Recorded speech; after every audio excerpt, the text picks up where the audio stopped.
allez bien. Je vais me nommer. Je suis Mario Lucier, le président de la Société d'histoire de la Haute-Saint-Charles. Alors, ça me fait plaisir de vous accueillir à cette présentation sur les pionniers de l'Ormière, de la côte de l'Ormière, dite Sainte-Barbe. Alors, nous sommes bien nombreux ce soir, je crois, autour de 62 personnes. C'est à peu près, c'est la moyenne d'âge, là, concentrez-vous. Alors, c'est ça, je la fais baisser. Alors, je suis heureux d'accueillir plein de nouvelles personnes qui sont ici pour la première fois. Tout à l'heure, quand j'étais coincé entre mon travail et ici, moi j'enseigne l'histoire au Cégep de Lévis. Il y a d'ailleurs une ancienne étudiante à moi qui est dans la salle, ici présente ce soir. Alors, on vient de partout pour venir m'écouter, semble-t-il. Quand j'étais coincé sur l'autoroute vers Lévis tantôt, j'ai compté. C'était mon combienième mercredi d'histoire à la Haute-Saint-Charles depuis qu'on fait ça à l'hiver 2009. Et je pense, sauf erreur, plus ou moins un ou deux, que ce soir, c'est notre 120e mercredi d'histoire à la Haute-Saint-Charles. Wow! Alors, ça fait quelques années. La moyenne est toujours à peu près la même, par exemple. La moyenne d'âge, c'est ça. 62, c'est ça. Alors, il y a quelques collègues du conseil d'administration de la Société d'histoire qui sont présents. Alors, Denis Paul à l'arrière, notre vice-président. Bonsoir, Denis. Francine Trudel, notre secrétaire qui était à l'accueil à l'entrée. On a Hugo Chouinard à la technique, Juché. Je souhaite bonsoir et bienvenue aux gens à distance également là, qui nous regardent parce qu'on est en direct aussi via Teams. Et on reprise sur YouTube le nombre de fois que vous voudrez m'écouter.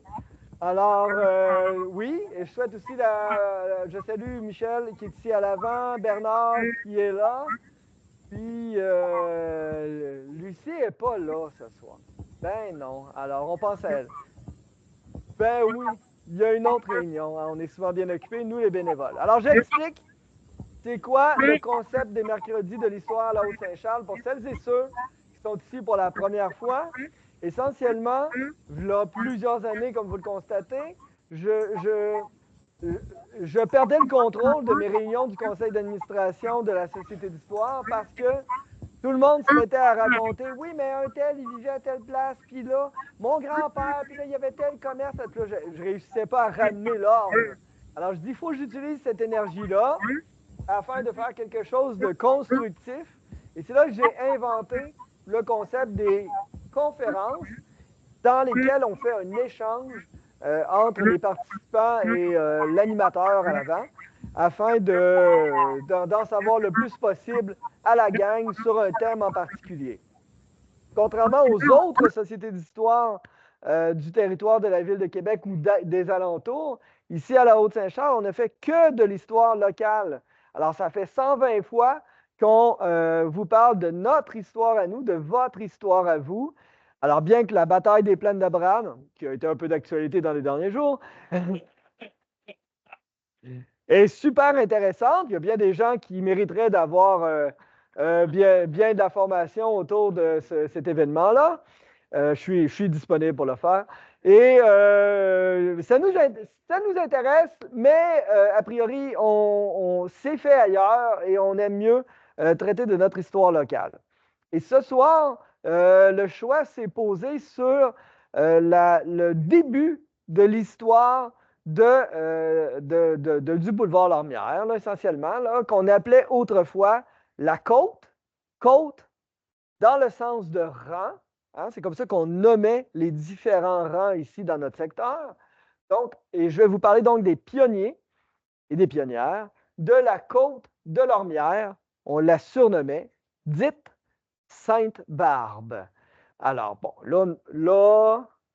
on surnomme toutes les côtes là, dans le secteur ici, ou à peu près. Là. Vous avez déjà entendu parler, j'en ai parlé amplement déjà, de Saint-Jacques, dit de la Misère, de Pincourt, dit Saint-Martin, alors de Saint-Claude, dite de la Longue Queue, etc., etc. Il y a des surnoms.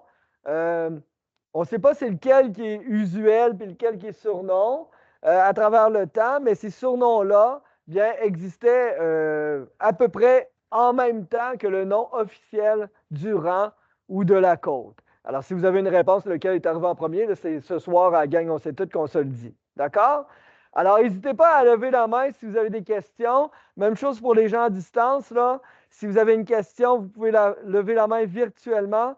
Et Hugo va me signaler votre main levée et on va vous entendre poser votre question dans la salle et nous tenterons d'y répondre le plus possible. Également, quand il y aura des questions de la salle, je vais tenter de les répéter parce que moi, j'ai un micro et on m'entend bien à distance afin que les gens à distance et sur YouTube par la suite puissent bien comprendre les questions de la salle également. Alors, allons-y. On va prendre l'autobus, on s'en va sur Lormière, tout le monde. Allez, allez. Alors, je fais une mise en contexte. Alors, l'actuel boulevard de Lormière, là, ici, je fais un peu de politique, que la ville de Québec transforme en boulevard nord-américain quelconque, hein, n'importe quel boulevard américain, possède une histoire plus que 3 fois centenaire. Cette côte seigneuriale était concédée en censives. Des censives, ce sont des parcelles de terre depuis au moins 1694. Je dis au moins, vous allez comprendre pourquoi, parce que la première trace, la première preuve écrite que j'ai trouvée date de 1694, mais ça ne veut pas dire qu'il n'y avait pas de personnes là avant. D'accord? Donc, voir antérieurement.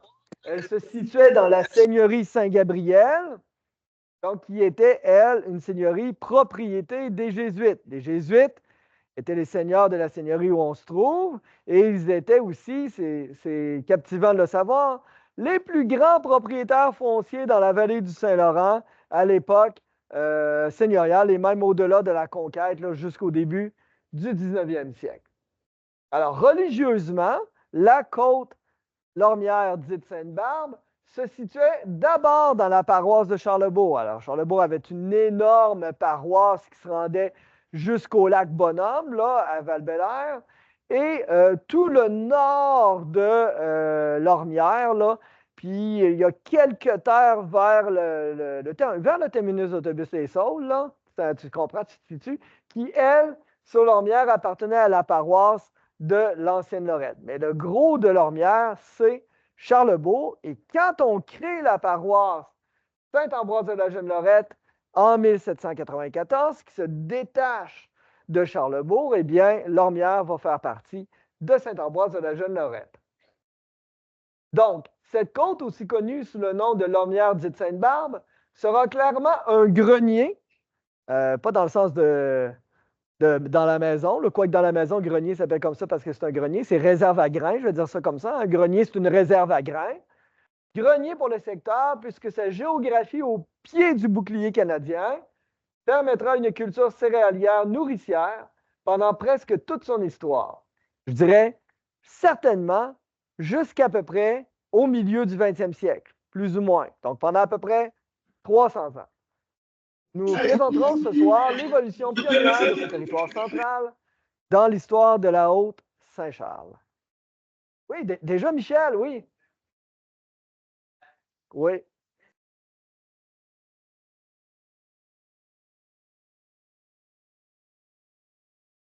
Je présume que oui, mais je n'ai pas de preuves me le démontrant. Écrites. Nous, en histoire, on travaille avec des preuves écrites, mais je n'ai jamais trouvé quelque part un endroit où c'était écrit. Lormière s'appelle comme ça à cause qu'il y avait beaucoup d'hommes, mais je devine que c'est probablement pour cette raison-là qu'on l'a appelé comme ça, sans l'ombre d'un doute. Mais on l'appelait Lormière, là, très tôt dans l'histoire, là, à la fin du 17e, dans les années 1600. Fait qu'il faudrait qu'il y ait eu des hommes à cette époque-là pour pouvoir l'appeler comme ça. Contexte suite. Alors, je ne t'acharnerai pas trop longtemps avec beaucoup de texte, là. Hein? S'il te plaît, concentrez-vous. Alors, la seigneurie Saint-Gabriel est une immense seigneurie à l'intérieur de laquelle les seigneurs jésuites concèdent des terres afin d'en tirer un revenu. Un noyau de peuplement se crée autour du Sault Saint-Charles. Le Sault Saint-Charles, c'est quoi? C'est la chute. On l'appelait comme ça à l'époque, le Sault Saint-Charles, donc le Sault sur la rivière Saint-Charles. Elle va porter le nom de chute de Lorette à partir de 1697, quand les Wendat vont venir s'installer à côté. Hein? Lorette, chute de Lorette. Et après, bien, elle va porter le nom de chute Kabir Kuba, là, le nom qu'elle porte aujourd'hui. Donc, c'est la même chute, mais elle porte trois noms différents et dépendant, quand on la situe, on va lui donner un nom différent. Donc, le Sault Saint-Charles, à partir de la fin des années 1660. Donc, dans les années 1660, vers la fin, 68, 69, on a des traces de terre concédées par les Jésuites près de la chute. D'accord? C'est là qu'on commence un noyau de peuplement. Et ce qu'il faut constater et comprendre, c'est qu'on va peupler autour de ce noyau-là comme si on avait des plures d'oignons. En s'éloignant du cercle, en ayant des couches qui se rajoutent l'une par-dessus l'autre jusqu'aux limites de la seigneurie. Donc, la chute, super importante parce qu'éventuellement, on va y faire construire un moulin à eau faisant farine pour le blé, le grenier dont je t'ai parlé tantôt. Alors, et évidemment, va devenir un lieu central dans notre histoire locale, probablement un peu plus que la présence d'un temple qui ne nous nourrit pas vraiment au quotidien, là, même s'il y a une histoire de pain quotidien, là, je ne sais pas, tu es au courant. Alors, on se comprend. OK. Donc, de chaque côté de cette chute, les Jésuites concèdent des terres, et cette côte, la première, autour de la chute, portera le nom de Saint-Antoine. Puis, chaque rive sera nommée Grand Saint-Antoine à l'ouest. C'est ici. On est dans le Grand Saint-Antoine présentement, là. La rue Racine, là, c'est le rang, la côte du Grand Saint-Antoine. Et à l'est, le Petit Saint-Antoine. Donc, du côté est de la rivière, de la chute, on va avoir le Petit Saint-Antoine, qui est plus étroit parce qu'on a la limite seigneuriale de la seigneurie Saint-Ignace pas très loin. Petit Saint-Antoine va donner, il va rester la rue Saint-Antoine dans Loretteville, que plusieurs connaissent sans doute, qui s'appelle aujourd'hui la rue du court-métrage. Donc, on a changé un nom pour un nom 3 fois centenaire pour un nom de court-métrage. On va dire ça comme ça. Il faut dire qu'il y avait la rue Saint-Antoine à Québec, c'est elle qui a gagné là, dans le concours. Là. Voilà. Le peuplement va se poursuivre, j'ai fait une petite faute, je suis désolé, vers l'ouest sur Sainte-Claude et éventuellement sur Sainte-Geneviève, mais également au sud du Grand Saint-Antoine, de chaque côté du chemin qui est tracé.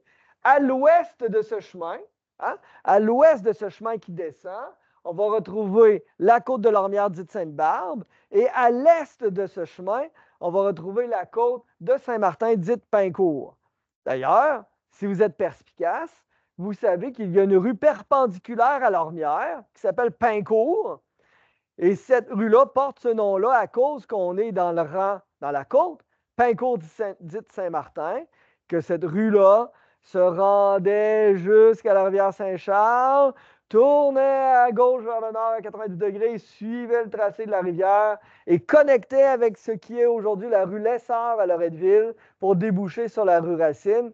Et sur une vieille carte que je vais montrer tantôt, vous ne verrez pas ce qui est écrit dessus, là, mais croyez-moi, c'est écrit dessus chemin menant à l'église et au moulin en lien avec cette rue Pincourt dans le rang Pincourt dit Saint-Martin. Donc, quand on descend l'Ormière, qu'on s'en va vers le sud, à droite, c'est l'Ormière, à gauche, c'est Saint-Martin dit Pincourt, et ça, Saint-Martin dit Pincourt, là, je ne veux pas vous perdre, ça commence au sud de la rue Durand.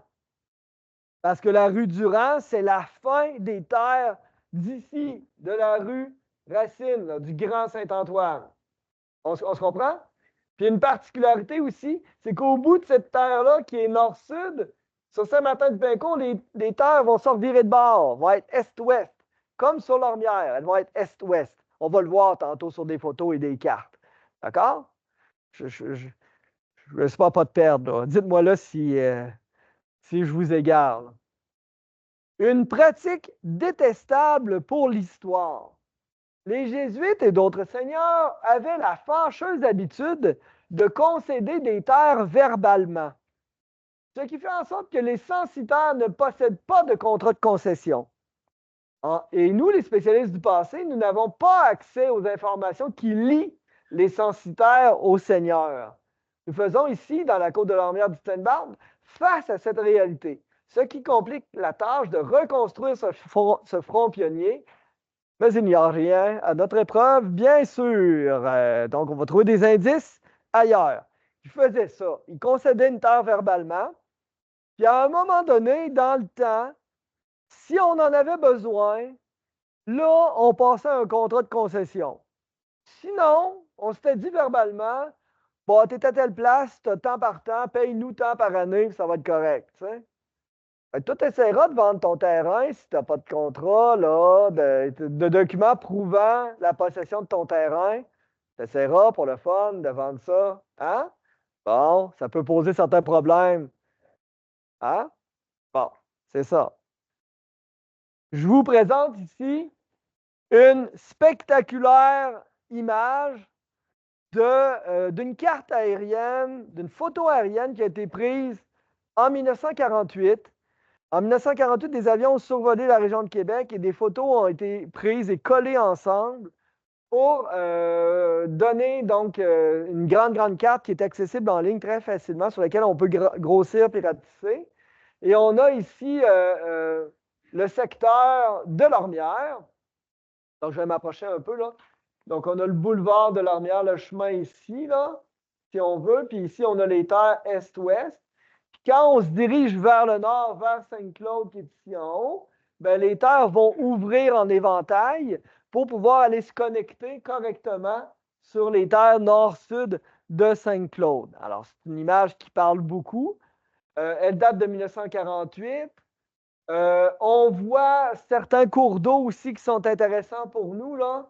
Entre autres, on va voir ici, là, on le devine, le ruisseau Sainte-Barbe. Alors, si la concession de Lormière, la côte de Lormière s'appelle Sainte-Barbe-d'Île-Lormière, c'est parce qu'il y avait aussi un ruisseau qui portait le nom de ruisseau Sainte-Barbe et qui va se jeter dans la rivière Saint-Charles, dans le coin ici, si je me souviens bien, traverser Lormière, qui se jetait ici, dans la rivière Saint-Charles. Mais on avait aussi un autre ruisseau, le ruisseau de Lormière, qui partait d'en haut, pas très loin de chez moi, là, dans le coin de la rue Verrette, et qui descend le long de Lormière sans jamais traverser Lormière. Le chemin ne passe jamais par-dessus ce ruisseau-là, et qui va couler dans la concession Sainte-Barbe, dite Saint-Martin-du-Pincourt. Vous avez une question? Allez-y. Chauveau, en fait, n'existait pas à ce moment-là, mais il va passer ici, là. Ici, on a le Chauveau, mais jusqu'à Saint-Jacques. Donc, ici, on a Saint-Jacques, puis on a ici le bout de Chauveau qui arrive à Saint-Jacques, puis aujourd'hui, ben là, ça continue, là, il y a un pont qui traverse, ça connecte ici, là, vers cette route-là, qui est l'autre bout de Saint-Jacques, de Chauveau, pardon. La route de la promenade. Donc, on voit ce nom-là sur certains documents anciens, effectivement. Merci, monsieur, de préciser. Vous avez raison. Donc, un petit bout de Chauveau qui n'existe pas en 1948. Vous remarquez aussi que ce sont des terres en 1948 qui sont presque toutes défrichées jusqu'au bout complètement. Le bout complètement étant ce tracé ici, là. Vous voyez cette ligne ici, là? Bien, cette ligne-là, c'est l'ancien chemin de fer qui était en fait un chemin à lisse de bois. On avait un chemin, là, je vais dire de fer, je mets des guillemets, qui en 1870, 71, 72, 73 partait de Québec et montait jusqu'à Sainte-Catherine de Jacques-Cartier. C'était un chemin avec des rails en bois et c'est sur le tracé de l'autoroute Henri IV d'aujourd'hui. Ça, c'était le fond des terres de Lormière. Et on voit que c'est à peu près tout déboisé ou presque jusqu'au fond. D'accord? Il y a à peu près pas d'arbres, pas beaucoup de secteurs où il y a encore des arbres. On a cultivé là, jusqu'au bout complètement. Certaines terres se gardaient une réserve de bois, probablement pour du bois de chauffage ou du bois de construction éventuellement aussi. Mais en 1948, on voit l'ampleur du déboisement. Aujourd'hui, le bois a repris un peu le contrôle du fond de ces terres-là, d'une partie du fond de ces terres-là. On a une photo ici de la Société d'histoire de la Haute-Saint-Charles, donc, qui fait partie de la collection donnée par M. Albert Allard, alors qui venait du Rang-Saint-Jacques. Je ne me trompe pas en disant ça, Francine? Oui, c'est le mononcle à ton mari, à ton conjoint. Oui, c'est à Claude. Alors, donc, on voit cet éventail. Donc, c'est terres qui rouvrent en éventail, en diagonale pour aller rejoindre la ligne des terres sur Saint-Claude. Si on a bon œil, on est capable de reconnaître au moins une maison, celle-là ici. Alors, c'est la maison Boutette, qui était la maison là, de Remax, là, les courtiers immobiliers là, sur Lormière en bas. Là. Alors, qui existe ici, pas très loin là, de la jonction de Johnny Parent, là, qui arrive un petit peu plus bas. Monsieur, de cette maison-là, elle était bien en photo, on ne le sait pas. Joseph Boutette. Wow, super, on vous parlera tantôt. On va vous demander de rester après la pause. Alors, super maison ici, qui n'est pas une maison du front pionnier, bien sûr, là, parce que c'est une maison plus récente, là, probablement fin 19e, début 20e. Mais on voit donc quelques-unes de ces maisons anciennes et on voit que le territoire est à peu près ou presque vide, avec quelques bâtiments de ferme sans plus. Là. Eh bien, ça, ce qu'on voit là, c'est un paysage qui a à peu près pas bougé pendant 200-300 ans, qui est resté à peu près fixe comme ça, où on a cultivé, puis qu'on prenne une photo en 1750, en 1820, en 1890 ou en 1940, on verrait à peu près la même affaire. C'est quand même assez spectaculaire. D'accord? Alors, voilà. Oui, allez-y.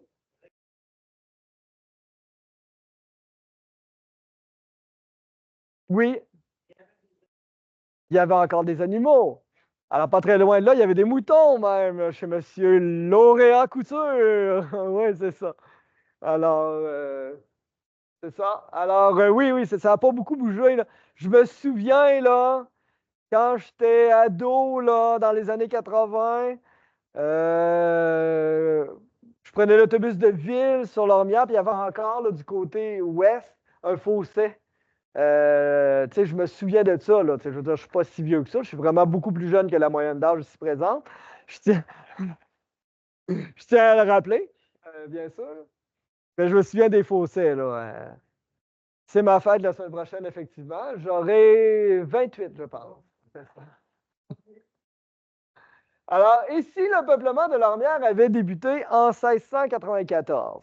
Alors, c'est ce que j'émets comme hypothèse ici ce soir, bien que je me garde la prudence de dire ça a peut-être été avant, hein, mais pas après, parce que j'ai des preuves qu'en 1694, il y avait du monde sur l'Ormière.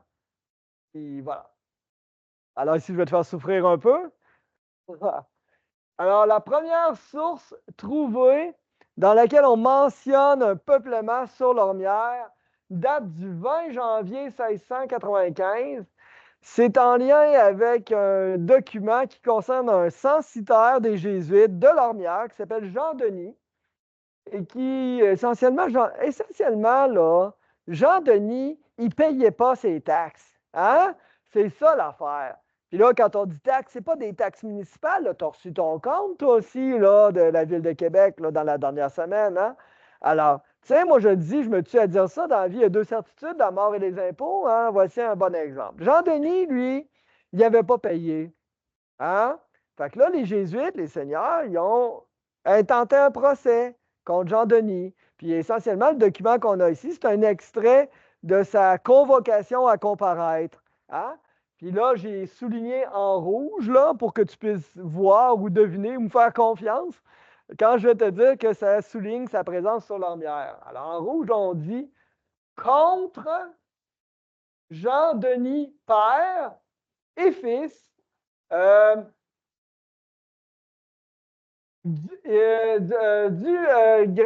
Grand Saint-Antoine et de Lormière. Tu vois? Habitants du Grand Saint-Antoine, de Saint-Antoine et de Lormière. Donc, Jean-Denis fils habitait sur Lormière. On le voit ici, L-O-R-M-I-E-R-E. D'accord? Puis ici, de Saint-Antoine, ça c'était le père. D'accord? Alors, père et fils, le père habitait sur Saint-Antoine ici, quelque part, je ne sais pas trop où, et le fils habitait sur Lormière. Donc, 1680, là, tu vas dire 20 janvier 1695. Mais là, des fois, on pousse un peu, là, tu sais. Déménager en janvier 1695, là, on ne fait pas ça, là, il fait trop fret. Alors, moi, j'ai émis l'hypothèse suivante. Donc, il s'agit de l'extrait d'un document dans lequel les seigneurs jésuites se plaignent du non-paiement des redevances seigneuriales par Jean-Denis Père de la Côte-Saint-Antoine et Jean-Denis fils de Lormière. Ce document du 20 janvier 1695 nous mentionne donc que Jean-Denis habitait probablement à Saint-Sentive depuis au moins le début de l'année 1694 et qu'il n'a pas versé ses rentes seigneuriales aux Jésuites. Les rentes sont habituellement versées à la Saint-Martin d'automne. La Saint-Martin, c'est une journée, là, hein, c'est une fête religieuse, qui est le 11 novembre. Puis des fois, moins souvent, on fait payer ça à la journée de Noël, le 25 décembre. Alors donc, comme ce n'est pas payé le 11 novembre ou au plus tard le 25 décembre, il faut que ce soit l'année d'avant. Parce que le procès, 20 janvier 95. Donc, j'émets l'hypothèse qu'il n'a pas payé en 94. Hein? Jean-Denis, tu sais? Fait que les Jésuites, finalement, vont reprendre la terre et vont éventuellement la reconcéder à quelqu'un d'autre parce que Jean-Denis s'est sauvé sans payer. Qu'est-ce que tu veux que je te dise? Oui! Non, non, non, là, en 94, on avait la monnaie française, des louis qui servaient à payer. Puis, dans les contrats, quand il y en a, on le mentionne le montant à payer. Puis, on mentionne aussi qu'il y a une partie du paiement qui peut être fait en nature. Quand je donne, vous êtes quoi? Bon, bon, bon. Hein?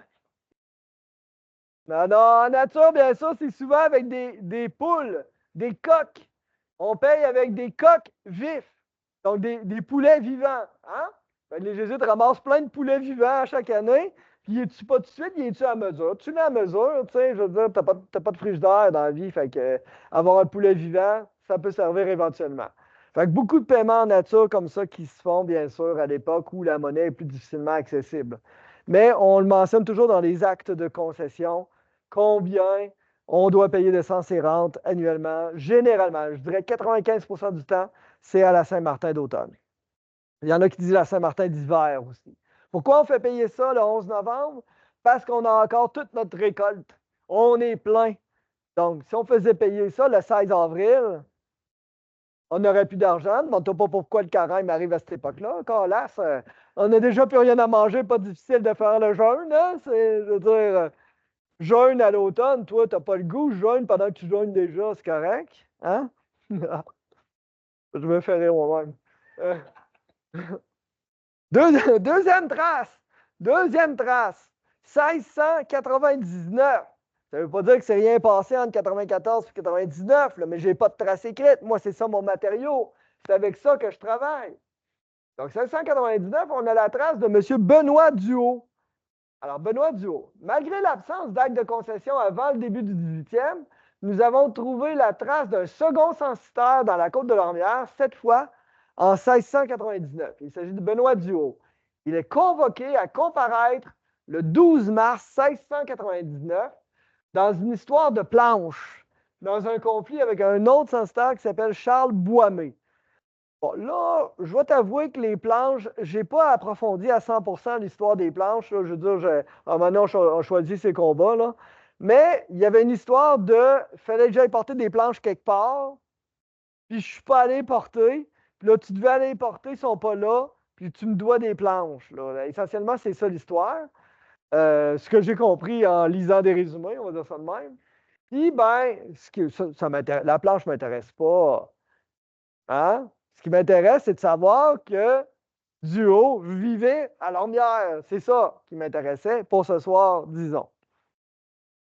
Bon, alors ici, je vais te faire souffrir ici encore un peu. Donc, on a un extrait du procès ici, là, où on voit là, Charles Boismé, hein, de la rivière Saint-Charles, et Benoît Duhaut, habitant de Lormière, ici, là, de Lormière. Tu vas dire, c'est pas facile à lire. Je t'ai dit tantôt, fais-moi confiance. Hein, c'est ça. C'est écrit ici, habitant de Lormière. Donc, je l'ai lu, je l'ai trouvé dans le texte. Fait que je te l'ai souligné en rouge pour que tu puisses le voir. Donc, en 1699, Benoît Duhaut habite à Lormière. Puis Duhaut, là, tu sais comment j'aime déterrer des personnages, Société d'histoire? Hein?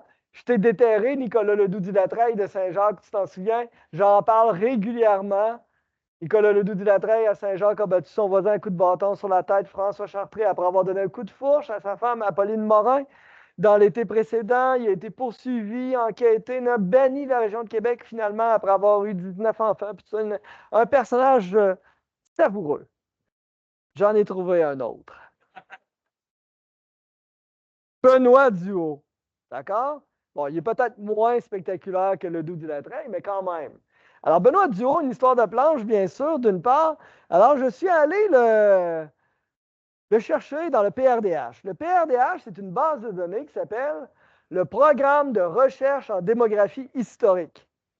C'est géré par l'Université de Montréal, par le département ou la faculté de démographie. Donc, on peut étudier la démographie à l'Université de Montréal. Ils ont construit une base de données à partir de tous les actes de baptême, mariage, sépulture des paroisses différentes. Et là, ils vont construire une base de données avec des noms qui sont cliquables. Hein, quand tu vas lire un acte de baptême de 1728, toi, tu ne peux pas aller cliquer dans le nom pour te faire dire, ben là, ce gars-là, il était marié avec une telle, finalement, puis ils ont eu tant d'enfants, puis leurs parents, c'était un tel, puis un tel. Mais PRDH, ils ont fait ça. Alors, je suis allé chercher Benoît Duhaut et j'ai trouvé quelque chose de savoureux. Benoît Duhaut. Benoît Duhaut s'était marié avec Jeanne-Élisabeth Desgroseilliers, qui, elle, était la fille de Médard Chouard Desgroseilliers. Si je ne me trompe pas, tu connais ça, là. Hein? Je pense qu'il y avait des émissions quand tu avais une moyenne d'âge de moins de 62 ans à la télévision avec ces personnages-là. Comment ça se fait que Benoît Duhaut de Lormière, hein? Lormière, c'est international. Comment se fait-il que Benoît Duhaut de Lormière se retrouve à épouser la fille de Médard Chouard des Groseilliers? Bonne question. Je ne le sais pas vraiment. Mais ce qui est encore plus spectaculaire, c'est qu'il a eu un enfant hors union. Hein? Elle s'appelle Marie-Ursule Louise Duhaut. Hein? D'accord? Et ça, c'est indiqué dans l'acte à sa naissance que c'est un enfant hors union. Fait que Duhaut, là, c'est un personnage, là, tu sais, c'est ça, hein? On aime ça des personnages de même. Alors évidemment, moi, ça me questionne, puis je tente d'aller plus loin sur ce pionnier de la côte de l'Ormière, bien sûr. J'ai trouvé d'autres choses. Alors, je vais te faire souffrir aussi dans un document qui, en fait, essentiellement, c'est un censier. Un censier, il y a le mot sens là-dedans, comme un censitaire, comme quand j'ai dit tantôt, là, une censive, c'est la terre. Eh bien, le censier était un document de travail pour les jésuites, qui étaient les seigneurs de la seigneurie, dans lequel document ils prenaient en note, à chaque année, si les gens venaient pour payer leur rente seigneuriale. Puis, des fois, ils ajoutaient quelques notes supplémentaires. Par exemple, si telle terre était subdivisée en deux entre les deux enfants d'un tel, si il y avait une autre terre ailleurs, plus loin, dans un autre rang, une terre à bois, à la montagne ronde en haut, par exemple. On l'indiquait là-dedans. Alors ici, là, j'ai trouvé, en épluchant chaque page du censier, que la terre de Duhaut va être reconcédée à Jacques Frichette. Jacques Frichette, c'est un autre personnage dont je vais te parler tantôt aussi. Là, j'ai eu beaucoup de plaisir. Bon, tu vois, cette terre nous fut remise par Benoît Duhaut. Benoît Duhaut, il ne voulait plus sa terre qui s'était faite concéder, laquelle il habitait minimalement depuis 1699. Peut-être qu'il était parti en bateau, là, je ne sais pas, là, avec des gros alliés, je ne sais pas, moi. Qui sait? Et par même contrat fut concédé à Jacques Frichet euh, à la route Sainte-Barbe par devant Genappe. Genappe, c'est le notaire. Le 27 décembre 1706, par les pères Bigot et Raffec, ça c'est des jésuites. Elle est de 3 arpents de front sur 20 arpents de profondeur, doit par an à la Saint-Martin, le 11 novembre, 3 livres, 3 chapons de sens, voire page 127. D'accord? Les chapons, ça, c'est des poulets. Hein? C'est ça. Alors, donc, on a une terre ici qui va être remise aux Jésuites parce que Dieu ne la voulait plus, véritablement, qu'il avait habité vraisemblablement au moins de 1699 à 1706, autour de ça, qui va être remise aux Jésuites, que les Jésuites vont reconcéder à quelqu'un d'autre qui s'appelle Jacques Frichet. Alors, qui est aussi un personnage super important, tant pour l'histoire de l'ormière, mais aussi pour l'histoire de la farine. Pour l'histoire de la farine dans le secteur, j'y reviendrai dans quelques instants. Donc, on n'a à peu près pas d'acte de concession. D'accord? Là, on comprend ça. On devine qu'il y en a eu un en 1706 chez le notaire de Naples, mais dans les archives du Fonds des Jésuites chez Bibliothèque et Archives nationales du Québec, il n'est pas là. D'accord? Cet acte-là. Mais il existe. On le nomme ici. On se comprend? Alors, moi, ce qui m'intéresse, c'est de voir, mais quels sont les actes de concession? Quand est-ce qu'on a commencé à concéder des terres, finalement? Alors, j'ai fait un tableau Excel dans lequel je compile toutes les terres qui ont été concédées dans le secteur autour de la chute, là, ici, là, plus ou moins, par les Jésuites depuis les origines jusqu'en 1794, donc année de création de la paroisse Sainte-Ambroise de la Jeunnerette. J'ai un immense tableau dans lequel j'ai environ 200 entrées. J'ai fait ça dans ma vie. Là. Quand ma blonde a dit qu'est-ce que tu fais de tes soirées, elle dit, je fais des morts. Je compile des morts. Je veux dire, c'est ça. Là, elle sait ce que ça veut dire quand je fais des morts. Qu'est-ce que tu veux? Il y en a qui vont jouer au poker avec leurs amis. Il y en a qui font du jogging. Moi, je fais des morts. C'est ça. Qu'est-ce que tu veux? Alors, voici les 2 premières terres que j'ai trouvées concédées dans ma base de données. Alors, les premiers actes de concession, dans le fond des Jésuites, il y en a eu avant, on le sait, Frichette. Il était là en 1706, visiblement. Donc, le premier, dans la base de données, c'est Joseph Renaud, le 1er mai 1710. Le lieu de sa concession, c'est l'Ormière. C'est ça qu'on indique dans l'acte. D'accord? 3 ans plus tard, on a Jean-François Savard, dit le Suisse. Je pense qu'il y a eu un autre Suisse dans l'histoire de Loretteville. Hein? L'autre Suisse dans l'histoire de Loretteville est lié, je pense, à l'histoire de l'école secondaire Roger Comtois. Est-ce que je me trompe en disant ça? C'est la polyvalente de Loretteville. Il n'y avait pas quelqu'un qui s'est été surnommé le Suisse? Quelque chose de même. Ouais, c'est ça. Bellemare. Oui, c'est ça. Mes frères le surnommaient le Suisse, en tout cas. Fin de la parenthèse. Là, on n'est pas là, s'il vous plaît. Restez avec moi. Alors, Jean-François Savard dit le Suisse, le 25 février 1713, puis lui, on indique Sainte-Barbe. C'est les 2 premières. Mais il y avait du monde en 94. On n'a pas les actes, mais il était là, on l'a démontré. Pierre Miville dit le Suisse. Il y en avait, c'est ça. Oui, c'est ça. Ah, alors tu as la suite. Après ça, j'ai fait des copier-coller de ma base de données. Tu vois, là, ça va en 1717. En 1717, là, on a Guillaume Falardeau. Guillaume Falardeau. Guillaume Falardeau, là. Ben oui, on le connaît, Guillaume Falardeau. Guillaume Falardeau, c'est le pionnier des Falardeaux. Tous les Falardeaux viennent de Guillaume Falardeau. Y a-t-il des Falardeaux dans la salle? Oui, oui, les Falardeaux, vous autres, les filles. Puis on a Denis Paul qui est un peu un Falardeau aussi. Puis, oui, oui, on est tous des Falardeaux, un peu, qu'on le veuille ou non. Mais Guillaume Falardeau, c'est le pionnier. Il avait la dernière terre au bout de Saint-Claude, lui, Guillaume Falardeau. Pogne Saint-Claude, arrive au bout, avant de tourner à gauche, là, avant de tomber en bas, là, vers Sainte-Geneviève, là. C'est la côte de la mort. Le détour de la mort, c'est ça? Hein? Saut de la mort. Falardeau. Il était là. Mais lui, il dit, je ne se contente pas de ça. Moi, m'en pognais une autre terre, moi. L'ormière. 1717. C'est drôle parce que dans l'acte, on dit qu'il l'a depuis 1 an. Il s'avait été fait concéder verbalement, puis il a fait faire un document par la suite. Donc, Guillaume Falardeau, de même que Jean Falardeau et Jean Bergevin depuis 10 Langevin, qui sont concédés à peu près en même temps. Lui, Bergevin et Langevin, c'est depuis plusieurs années. Ça, on n'aime pas ça, des phrases comme ça en histoire, nous, là. Peux-tu être précis, s'il te plaît? Hein? Merci beaucoup. Ça, c'est comme les étudiants qui écrivent « Depuis la nuit des temps ». Non, s'il te plaît. Non. Depuis quand? Dis-le. Alors, on voit qu'est-ce qu'on indique là, en 19, 19, 20, 20, puis après ça, on a une série le 8 janvier 1738. OK?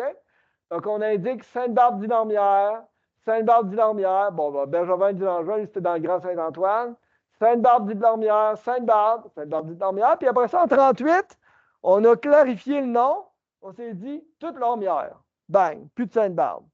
C'est bon? Alors, puis c'est drôle parce qu'on les fait toutes une après l'autre. 8 janvier 1738. Toute la même journée.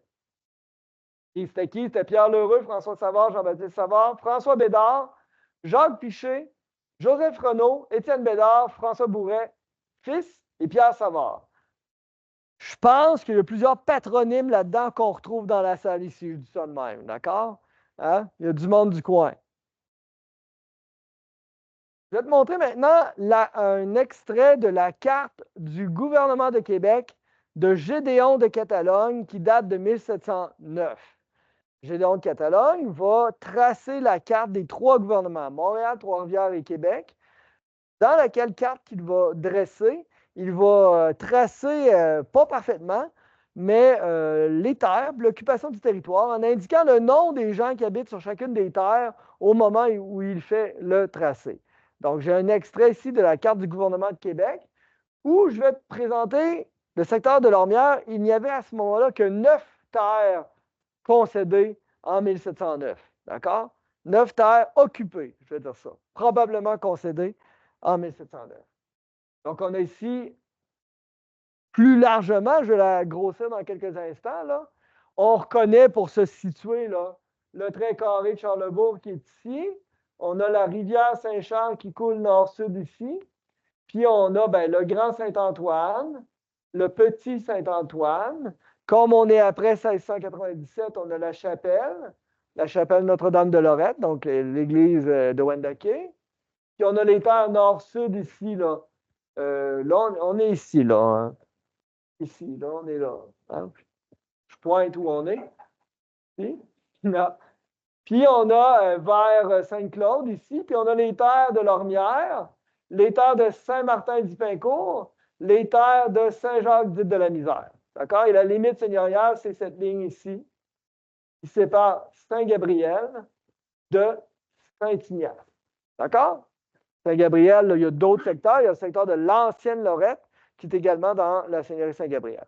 Alors, je fais un agrandissement où je vais te montrer le secteur des terres de Lormière. Alors, du nord au sud, on a les terres donc occupées par Barbeau, Siméon Savard, Jean-François Savard. Jean-François Savard, dit le Suisse. Hein? Tu t'en souviens? Je l'ai concédé tantôt, là. Oui. On a. Ah, tiens donc, Jacques Frichet. Ah oui, Jacques Frichet, je l'ai nommé aussi tantôt, c'est l'ancienne terre de Duo. Réfléchissons.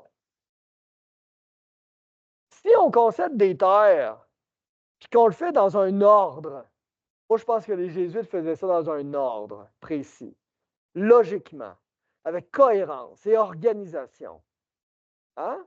Je pense qu'ils commençaient par le nord, descendaient vers le sud, la concession des terres. En tout cas, le peuplement se fait comme ça. Plus on va avancer dans le temps, plus il va y avoir des terres qui vont descendre vers le sud. D'accord?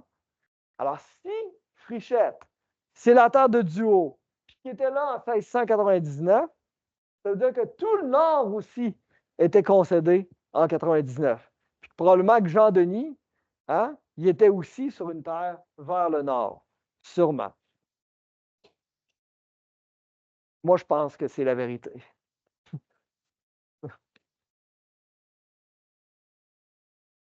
Merci. Jacques Frichette. Ici, là, je te le présente, Jacques Frichette, là. Ouais, c'est ça. Marié avec Marie-Françoise Sarrazin.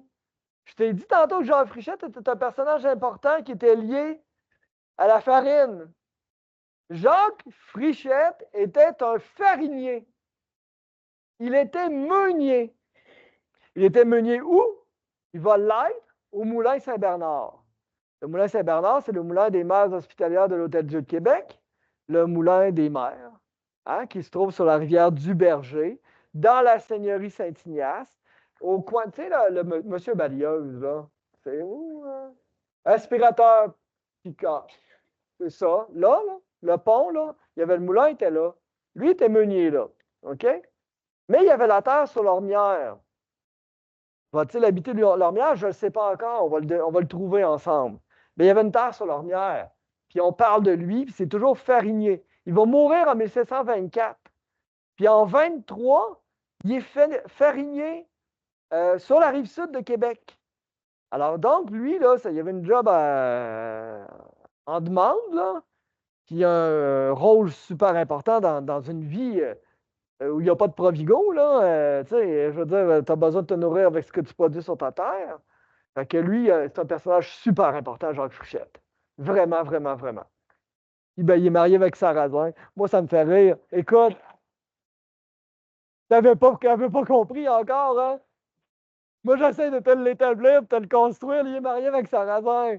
Galette, pain, je sais pas, tu sais. Hein? Farine de Sarrazin. Moi, je l'ai vu tout de suite, en tout cas. Ouais, c'est ça. Alors, donc, Jacques Frichette.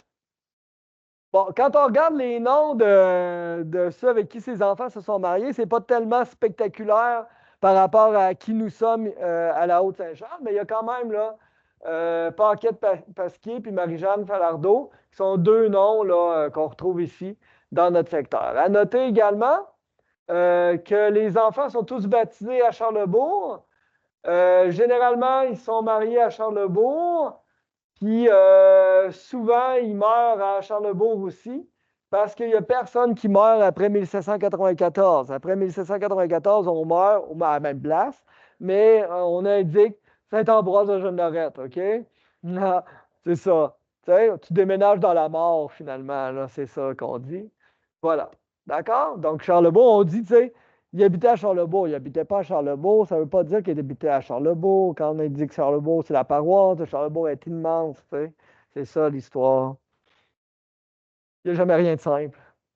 Alors justement, ici, j'ai le résumé d'un acte d'une pièce d'archives où on mentionne là, le 23 janvier 1716, renvoi par le juge prévôt Pierre Aymard des demandes concernant un soc et l'hivernement de 2 bœufs déposés par Jacques Frichette, habitant de Lormière, à la Seigneurie Saint-Gabriel, à l'encontre de François Savard, aussi habitant du dit lieu. Moi, je pense que c'est Jean-François Savard dit le Suisse. Hein? Et ordonnance à l'effet que le blé pris par le dit Savard sur la terre du dit Frichette sera partagé également entre les parties. Frichette, il n'y avait pas de maison sur la terre à Lormière. Je pense que Savard dit le Suisse récoltait le blé de Frichette sur la terre de Frichette, mais qui n'a pas voulu lui donner le blé à Frichette. Puis que là, gère ton soc, gère tes bœufs, puis redonne-moi mon blé. T'sais? Essentiellement, en gros, c'est ça l'idée du procès en question concernant Frichette. Mais ce qui m'intéresse vraiment, c'est pas les bœufs, c'est habitants de Lormière, bien sûr, en 1716. L'état des terres en 1733. Donc, 1709, avec la carte de Gédéon de Catalogne, on avait 9 terres. 1733, on en a 11. Pourquoi 1733? Dans les responsabilités des seigneurs, les seigneurs devaient produire à la demande de l'État, donc du roi, devaient produire un document qui s'appelle un aveu et dénombrement. Deux fois dans l'histoire, ça va être organisé en 1733 ou autour de 1733 et autour de 1780, donc après la conquête. Il va y avoir deux photos, si on veut, là, une image là, qui vont être prises par les seigneurs jésuites pour décrire la réalité seigneuriale à ce moment précis de la construction d'un document dans lequel on indique qui habite où, quelle est la grandeur de sa terre, qu'est-ce qu'il y a de construit dessus et qu'est-ce qu'on cultive, qu'est-ce qu'on laisse en prairie, qu'est-ce qu'on laisse en bois debout sur la terre, afin d'avoir une idée générale de l'état de la concession des terres dans l'ensemble du territoire. Donc, en 1733, on produit ce document-là dans la Seigneurie Saint-Gabriel et on décrit 11 terres dans le front de la côte de la concession Lormière dite Sainte-Barbe. Alors, on a le début ici là, de l'explication du document pour Lormière. On dit « Suivent les habitants de la route Sainte-Barbe dite Lormière, savoir un espace de terre de 8 ou 10 arpents de front réservé par les révérends pères, ainsi que lequel terrain... OK? Voilà. Donc, première terre, et là, on va les décrire à partir du sud. Étrangement, cette première terre-là, elle est intéressante. On va la voir sur une carte qui va venir 20 ans plus tard. Elle va être un domaine seigneurial que les Jésuites vont se réserver dans le rang de Lormière. Donc, au sud, ils vont se réserver un gros terrain qui va appartenir aux Jésuites, qui va être un domaine. Bon, éventuellement, ils ne s'en serviront pas, mais c'est quand même intéressant à voir. Donc, les autres voisins, là, on ne les lira pas toutes, là, mais je vais les nommer, les voisins. Là. Hein, Pierre Duchesneau dit sans regret, fils, possède 30 arpents de front sur environ 20 de profondeur, bordé au nord-est par Thomas Bédard, au sud-ouest par Louise Bezeau, Alors, donc, il doit 60 sols, 3 chapons, 3 marqués de sens et rente. La terre est en bois debout. Hein? On indique ça ici. La terre est en bois debout. Hein? Guillaume Falardeau, fils, le fils de l'autre, blablabla, blablabla, on décrit les terres. Il a 2 arpents labourables. Pierre Renaud, au-dessus, a 3 arpents de profondeur sur 16 et une perche 12 pieds de profondeur. Hein? Une perche 12 pieds. Et il doit charger de 53 sols un dinde.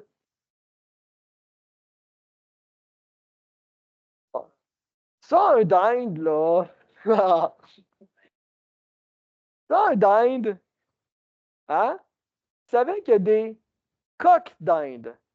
Des coques d'Inde, là, c'est parce que nous autres, si on pensait qu'on était en Inde quand on est arrivé, hein? Aux États-Unis, eux autres, ils pensaient qu'ils étaient en Turquie. Hein? C'est pour ça qu'un dinde, eux autres, ils appellent ça Turkey. Hein? T'as-tu déjà fait le lien? C'est pour ça. Hein? Oui? Pour vrai? Wow! Certains, wow! Nous autres, on appelle ça du blé d'Inde, une poule d'Inde, puis des fois, quand ça devient, là, une poule d'Inde, d'accord? T'enlèves le poule puis l'apostrophe, ça devient un dinde. C'est ça, pas vrai. C'est comme ça qu'est né le mot dinde. Une dinde, hein? Tu ne verras plus jamais ta dinde de la même manière. Tu vois? Bien sûr. Il va y avoir aussi les cochons d'Inde, là. Eux autres aussi, ils pensaient qu'ils étaient en Inde. Là. Qu'est-ce que je te dis? Alors, Pierre Renaud, ensuite, donc lui, il a 4 arpents labourables. Jean Falardeau fils, lui, il a maison et grange et 6 arpents à la charrue. Oh, wow! Donc, lui, c'est une terre qui a été plus travaillée. On s'en vient vers le nord. Sont plus anciennes, ces terres-là. On va voir apparaître des bâtiments. Je continue. Je peux-tu rendu au bout? Non. Jean Morin, au-dessus, lui, il a maison, grange et 16 arpents labourables. Oh! Jean Morin, c'est le frère de Apolline Morin. Apolline Morin, c'est elle qui a reçu le coup de fourche. On en a parlé tantôt dans Saint-Jacques. Hein? Je voulais juste voir si tu suivais. Tu sais? C'est ça, hein? Ah, le coup de fourche, le coup de fourche. Moi, je me fais là, un scénario. Moi, j'ai de quoi faire un film avec ça, hein? J'avais tout imaginé dans ma tête, je le vois, puis tout. Là. Je sais pas toi, là, mais c'est ça. Alors, après ça, il y a qui? Les mineurs de Thomas Sarrazin. C'est le frère de la femme de Frichette. Hein? Évidemment, ça nous dénote d'une chose claire.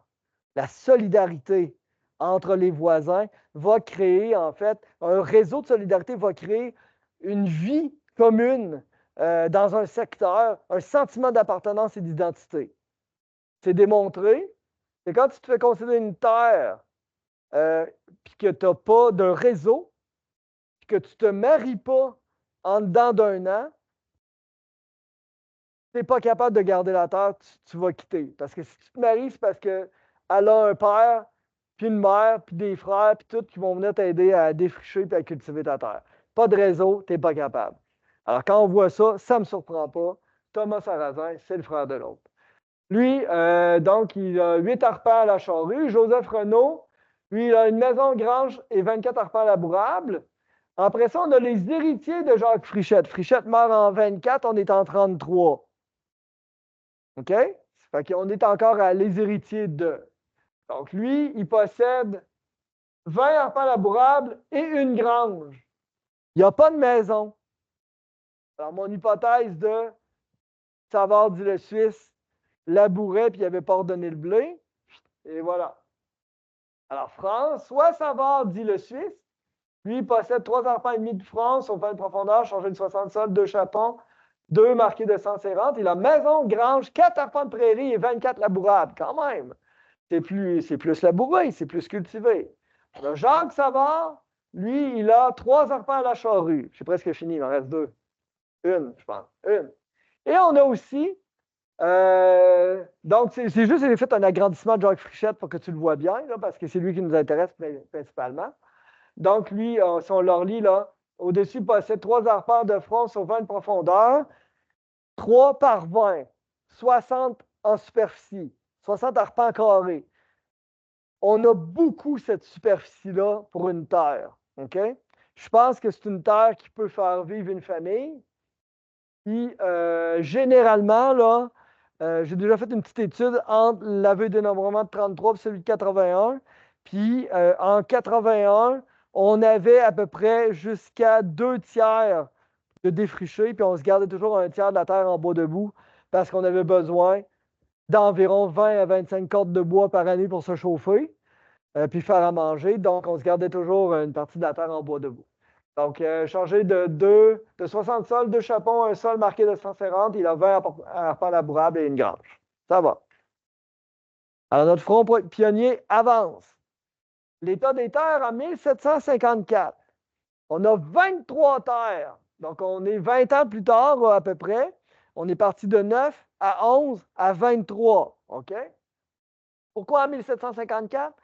En 1754, la seigneurie Saint-Gabriel est arpentée par Ignace Plamondon. Plamondon va tracer la seigneurie Saint-Gabriel, je vais te la montrer dans un instant, mais va aussi nommer dans un document à part, qui n'est pas avec la carte dans les archives, tous les gens qui habitent sur chacune des terres en les numérotant. D'accord? De 1 à 23, on a le nom de ce monde-là. Je vais te les montrer après, mais avant, je vais te montrer la carte de la seigneurie Saint-Gabriel. Tu vois, la première chose qu'on remarque dans la seigneurie Saint-Gabriel, c'est qu'elle n'est pas parallèle est-ouest. Hein? Elle est un peu évasée là, vers l'est. Donc, on a principalement, là, on se situe ici, donc la rivière Saint-Charles. Donc, on a la courbe de la rue Racine ici, là. Donc, la rue Racine, oups, le pont, puis là, on a le boulevard Bastien. Donc, on a la rivière Saint-Charles ici. On a le ruisseau de Lormière qui ne traverse pas Lormière ici, dont je t'ai parlé tantôt. On a le ruisseau Sainte-Barbe qui coule un petit peu plus au sud que le ruisseau de Lormière. Quand on va se promener dans le parc Chauveau, on voit ces 2 ruisseaux-là là, qui se jettent dans la rivière Saint-Charles. On a les terres de Lormière ici, donc qui ouvrent en éventail plus au nord, Saint-Claude. On a Sainte-Geneviève ici, complètement donc à l'ouest du secteur. On a Saint-Martin-du-Pincourt. On a Saint-Jacques également, ici là, au sud du petit Saint-Antoine. Donc, on a Saint-Jacques ici qui descend en faisant un front sur la rivière Saint-Charles. Ça va? Donc, ça, c'est 1754. Ça a beaucoup bougé entre 33 et 54. Il faut dire une chose, le contexte. Le contexte en est un. de paix entre 1713 et 1754. C'est clairement un 30 ans de paix. On a mis fin à une guerre en 1713 par le traité d'Utrecht, on s'en souvient, qui va donner l'Acadie, entre autres, aux Anglais. Puis ben, la guerre de 100 ans, la guerre de 100 ans. J'ai-tu donné un cours sur le Moyen-Âge l'après-midi, moi? Oui. La guerre de 7 ans entre les Français et les Anglais est sur le point de commencer. Et là, on tombe dans un moment où on n'a pas de paix. Donc, quand on est en paix pendant 30 ans, ben, on fait plus d'enfants, c'est plus facile, on se marie plus jeune, les femmes sont fertiles. Donnent plus d'enfants par femme fertile, c'est ça que je veux dire, parce qu'ils se marient plus jeunes, ça c'est démontré. La paix fait en sorte qu'on a plus d'enfants parce qu'on se marie plus jeune, les conditions de vie sont plus stables, donc on a plus de monde à installer sur un territoire. C'est ça que je voulais dire. Ça a mal sorti, mais c'est ça. On a ici un agrandissement de la carte d'Ignace Plamondon. Donc, on a ici, j'ai indiqué 3 choses avec des flèches. La grosse flèche qui ici arrive sur le chemin Pincourt. Ici, là, ça, c'est Lormière, la route. Ici, c'est Pincourt là, qui s'en va puis qui tourne vers le nord. Donc, la rue Pincourt encore aujourd'hui, là, pas loin de l'ancien Bonny, là, dans ce coin-là. On a le domaine ici. Voilà, la flèche donne sur le domaine, qui est un gros rectangle, c'est la terre numéro 1. Puis on a ici la terre numéro 11, ici, la terre de Jacques Frichette fils. Frichette fils. Ici, là. D'accord? Donc, la terre de Jacques Frichette fils se trouve à peu près vis-à-vis le chemin de Pincourt. Donc, de l'autre bord de la rue, là, du côté ouest. D'accord? Pour se situer. Ça va? On a le ruisseau, donc Sainte-Barbe, le ruisseau de l'Ormière. Puis, ben voilà, c'est ça. Là, on a les noms qui sont indiqués, la Longue Queue, la côte de Pincourt, Saint-Martin, les Grands Déserts, la côte de l'Ormière, etc., etc. Oui? Comment? C'est tant que... Oui, les autres côtes qui arrivent après, là, on a les Grands Déserts, puis après, ben, on a la rue Saint-Paul, là, qui était le nom de la concession, mais plus dans le secteur de l'ancienne Lorette. Moi, j'ai déjà évoqué qu'il y avait comme 3 îlots de peuplement dans la seigneurie Saint-Gabriel, autour de l'ancienne Lorette, autour de la chute ici, puis le 3e secteur, ça va arriver plus tard en 1816, autour de Valcartier. Saint-Gabriel de Valcartier. Donc, c'est peuplé à partir de 1816, mais c'est dans la même seigneurie. Donc, 3 îlots de peuplement qui ont des vies un peu autonomes, distinctes à l'intérieur de cette grande seigneurie-là. On a donc ici, là, en commençant par le numéro 1, je ne sais pas si tu as remarqué la carte précédente, là, on est numéroté ici 1, 2, 3, 4, 5, 6, 7, 8, 9, 10, 11, 12, 13, 14, 15, jusqu'à 20. Puis on a 3 petits bouts, 21, 22, 23. Donc on a 21 ici, 22 ici, puis 23 en haut complètement, là, en connexion avec Saint-Claude. Donc on a le nom de chacun de ces 23 personnes-là dans le document qui suit. Donc, en commençant par en haut, le domaine, Pierre Milhomme, héritier, je ne sais pas comment le dire, Charles Savard, Jean Falardeau, Villeneuve, François Bourré, Pierre Lheureux, Louis Jobin, François, Jacques Frichette, numéro 11, François et Simon Savard, Jean-Baptiste Savard. Puis on a 14 jusqu'à 23, Jean Savard, Jacques Savard, Pierre Lheureux fils, Louis Lheureux, Étienne Bédard, Jean Bédard fils, François Bédard. Là, c'est écrit là, suite à bout de l'Ormière. Donc les bouts, là, 21, 22, 23, là. François Savard, héritier Joseph Savard et Villeneuve, qui ont les 3 bouts là, de terre. D'accord? Donc, on a avancé, on est parti de quelques terres, on ne sait pas combien, 9, 11, 23. D'accord? Ça va? Vous me suivez? Excellent. Bon. La pétition de 1793. Là, je t'explique le contexte. Là, on va avoir 16 terres. Qu'est-ce que je te dis? On en a moins. On en a moins.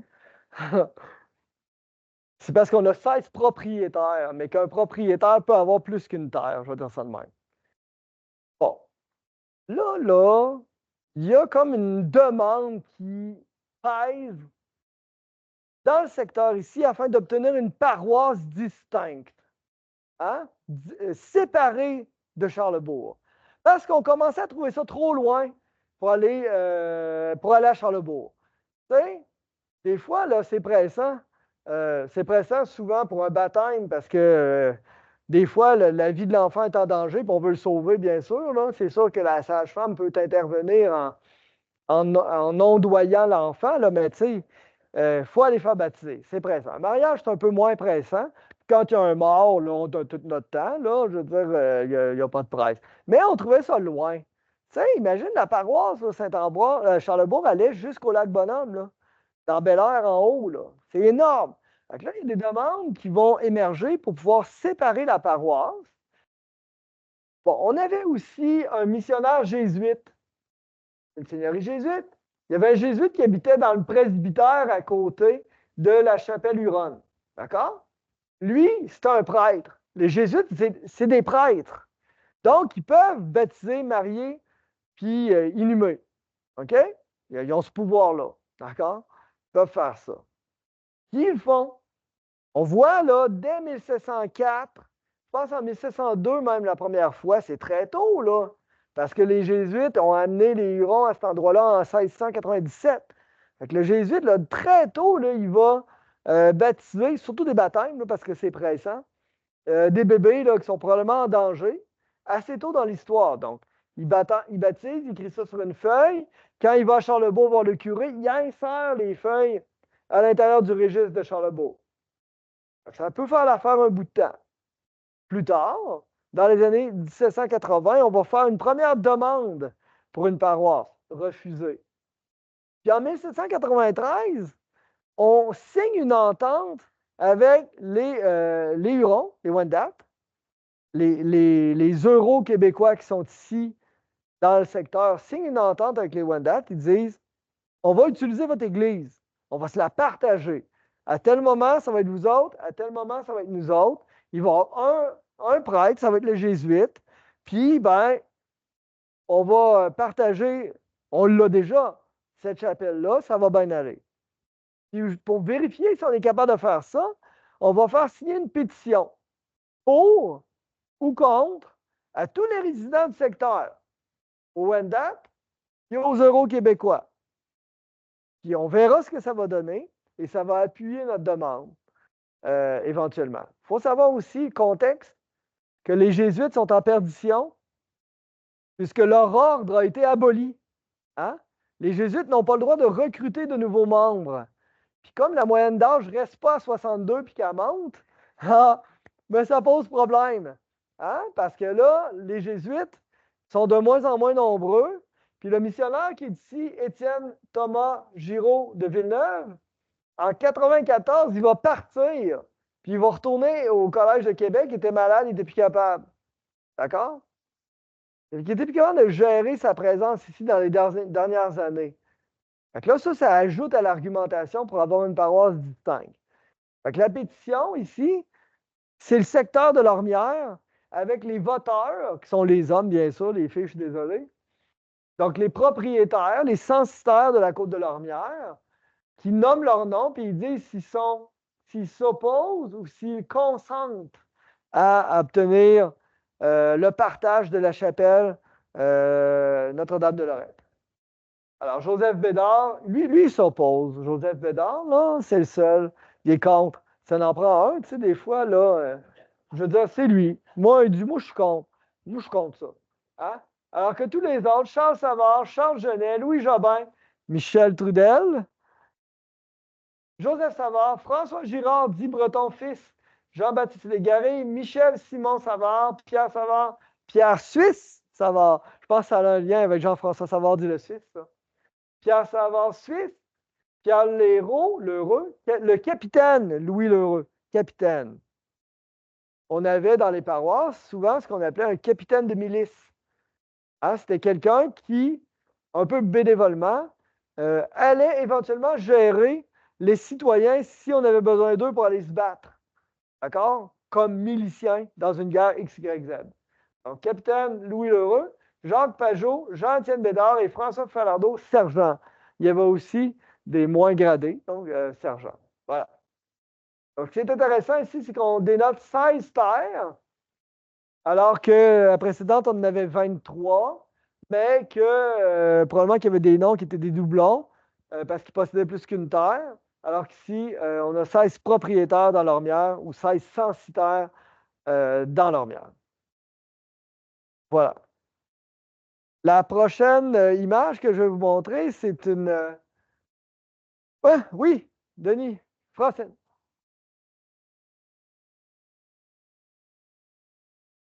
Probablement qu'il y avait, probablement qu'il y avait un ordre dans les noms, que l'ordre suivait l'ordre des terres. Est-ce que l'ordre est parfait? Ça se peut que non, mais je soupçonne que le principe derrière l'ordre existe. C'est une bonne question, on pourrait le déterminer. Il faudrait que je réfléchisse un peu plus longtemps, mais en recoupant des nombres des années, on pourrait le trouver. Relativement facilement. Ça prendrait quelques temps, mais on le ferait. Je comprends très bien le fond de ta question, Francine. Je sais exactement pourquoi tu me demandes ça. Francine Trudel, Michel Trudel, c'est ça. C'est pour ça qu'elle me demande ça. Je le sais. Que c'est pour ça.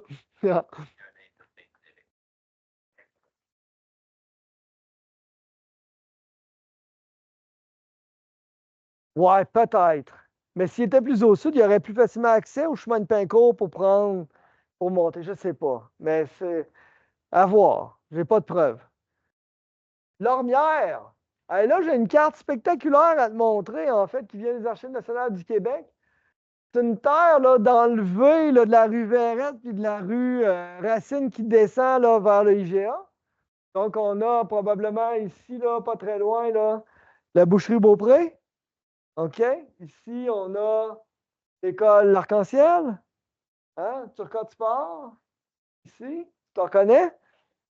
Là, c'est drôle parce que cette carte date de. Attendez, là, c'est écrit 1850.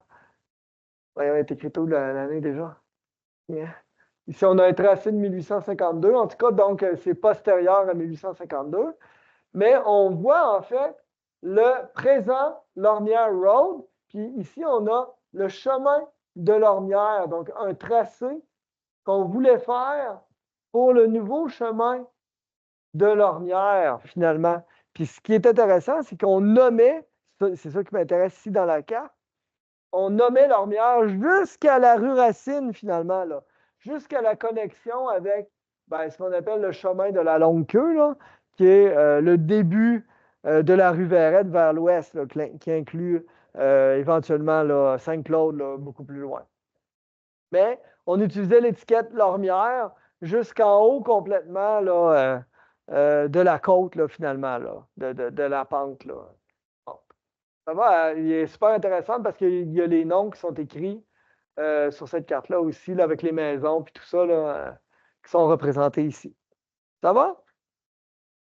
Et là, je vous ai mis, parce que j'avais le goût aussi de ne pas juste vous montrer des vieux documents de 1700, quelques maisons, OK? Puis il y en a une parmi les maisons que je vous ai mises qui n'est pas supposée être là. Vous me direz laquelle. Si vous êtes perspicace, si vous avez bien écouté, vous allez être capable de me le dire. À la première maison, Monsieur Couture, hein? Chez Lauréat Couture, on l'a tous connu, cette maison-là, bien sûr. Mais ce n'est pas une très, très vieille maison, hein, parce qu'on le voit par son architecture. Son architecture est un toit mansardé. Une architecture comme ça, c'est à peu près 1860 pour les plus vieilles. Avant ça, on faisait des maisons comme la suivante. Là. On disait canadienne autrefois, on aime mieux dire québécoise aujourd'hui. Donc, des maisons avec des toits comme ça, qui permet à la neige de s'écouler plus facilement. Mais le problème là, avec des maisons et des toits comme ça, c'est que là, c'est parce que là, quand tu vas te coucher le soir, des fois, tu es en angle un peu. Là. Fait que c'est un peu désagréable. Fait que là, maintenant, on a décidé de briser le toit dans l'architecture. puis de faire une maison qu'on appelle mansardée. Donc, ça va être une mansardée, date fin 19e. C'est la maison de Joseph Couture qui va devenir la maison de Lauréat Couture. Donc, personnage important. En tout cas, si jamais quelqu'un sait c'est où ce que je vais vous dire, vous me le direz, on veut ça dans notre local à côté. La pancarte sur le bord du chemin en forme de mouton, là, avec l'adresse, là. C'est ça. Vous savez de quoi je parle, hein? Je cache ça chez vous quelque part. On est preneur. Alors, Lauréat Couture, entre autres, a gagné, ben, Joseph, son père, a gagné des prix de labour parce que, il y avait des concours de labour, puis il avait gagné des prix sur son terrain là, de confection de labour jusqu'à Henri IV au fin fond du terrain, au bout complètement. Wow! Joseph Couture, le père de lauréat, est aussi quelqu'un qui va euh, instituer un organisme qui s'appelle la Société de l'aqueduc de Lormière, qui prenait son eau dans Montchâtel, au bout complètement, pas très loin de Huguette, vous savez de quoi je parle. Donc, il y a des ruisseaux, là, des nappes d'eau là, dans le haut complètement, là, en haut de Saint-Claude, là, complètement au bout. Puis là, on a descendu des tuyaux en longeant Lormière, puis on a alimenté les maisons sur Lormière. Là, je te parle des années 1910, là. C'est très ancien. Donc, on voit servitude dans les vieux documents. Des fois, on lit ça, puis en servitude de la Société de l'aqueduc de Lormière, qui passe sur des terrains. Donc, Joseph Couture, il était là-dedans, lui, dans cette société-là. Ben oui, en bois, c'est du tuyau en bois, là, rentrés l'un dans l'autre en sept, là, qui pourrissent jamais. Là, puis, d'ailleurs, il y avait quelque chose de comparable dans Saint-Jacques. Puis quand la ville de Québec a agrandi John et Parent là, vers l'est, après Saint-Jacques, ça a arrêté à Saint-Jacques autrefois, ils ont creusé puis ils ont trouvé au coin là, des embouts de tuyaux qui servaient encore, qui coulaient encore parfois quand il y avait de l'eau. Alors, c'est une découverte magnifique, ça, c'est merveilleux, là. Ouais.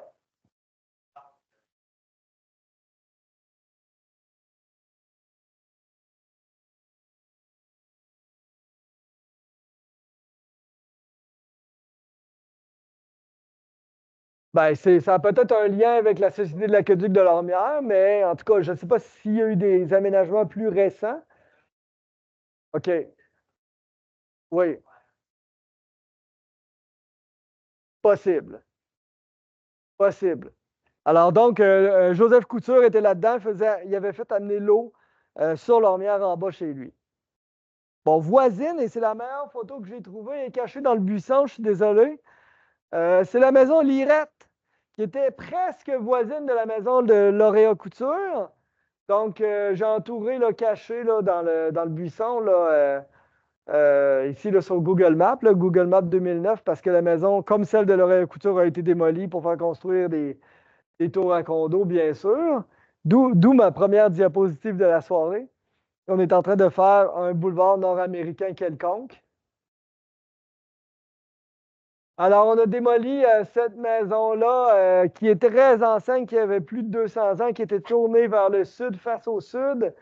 Alors, avec trois lucarnes en avant, et donc, c'est ça, là, c'est sur l'ormière. Elle ne se rend pas jusqu'au pionnier dont on a parlé tantôt, là, mais probablement qu'à un moment donné, là, elle est apparue à la fin du 18e, au début du 19e, cette maison-là, certainement. Autour de 1800, plus ou moins 20 ans, là, c'était des maisons comme ça qu'on faisait.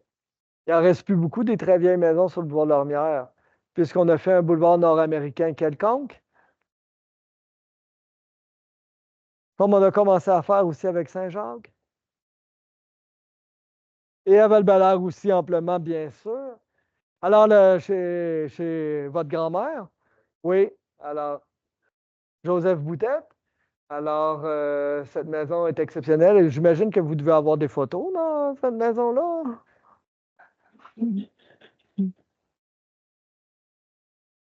C'était bouché, parlez-nous un peu, oui. Il, il découpait des animaux. Ouais, c'est ça. Puis, est-ce qu'il faisait ça chez lui? Oui, puis il vendait-tu par chez lui ou... OK.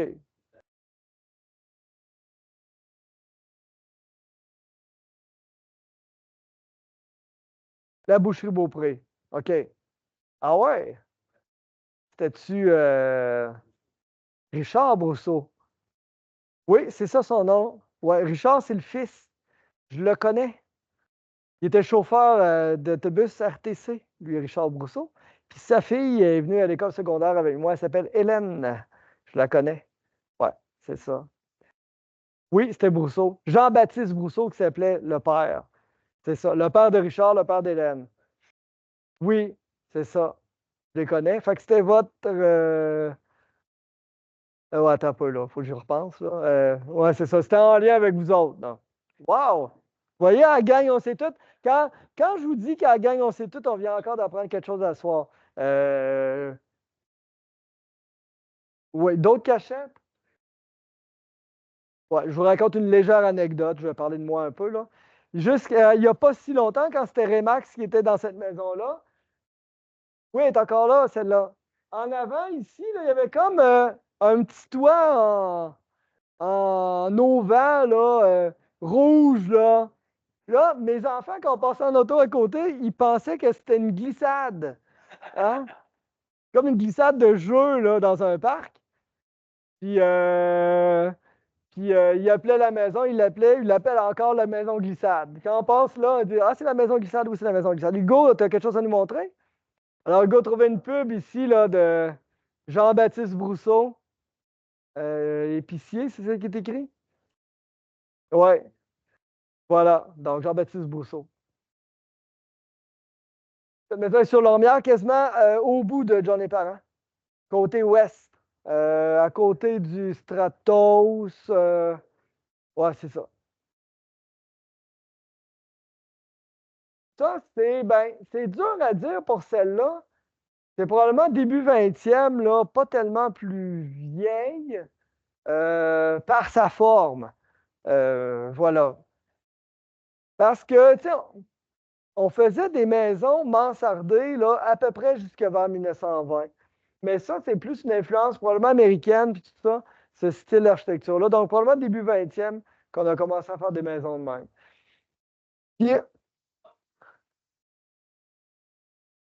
là, je ne sais pas, y avait-tu beaucoup d'enfants dans cette maison-là, monsieur?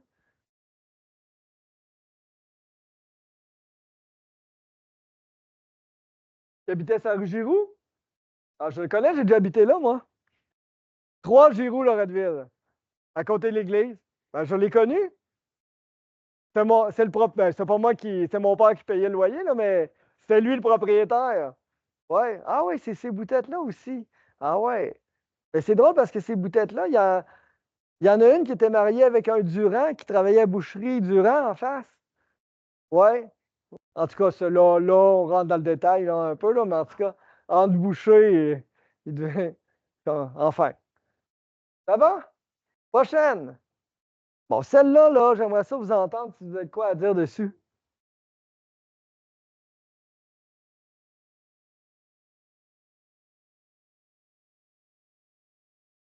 Ah, je le savais que personne n'allait savoir avec hors de tout doute.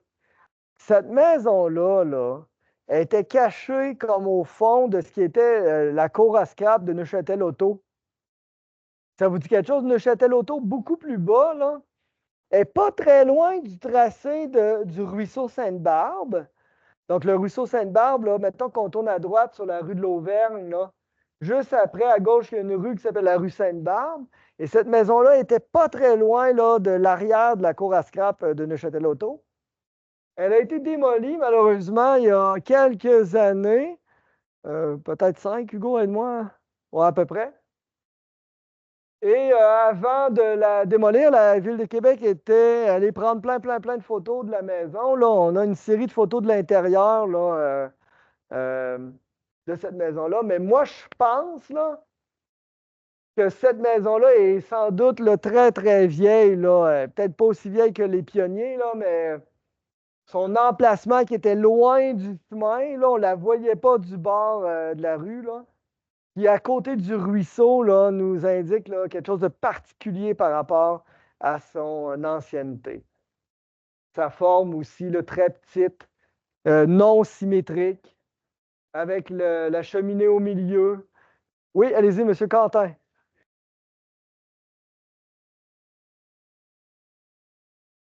Ben oui, ben oui, certainement. Petite maison de cultivateur dans le fond d'un rang sur l'ormière, bien sûr. Ben là, je ne l'ai pas par cœur, mais on pourrait le trouver là, relativement facilement. Là. Ouais. Comment? Au clair, vous pensez, M. Savard?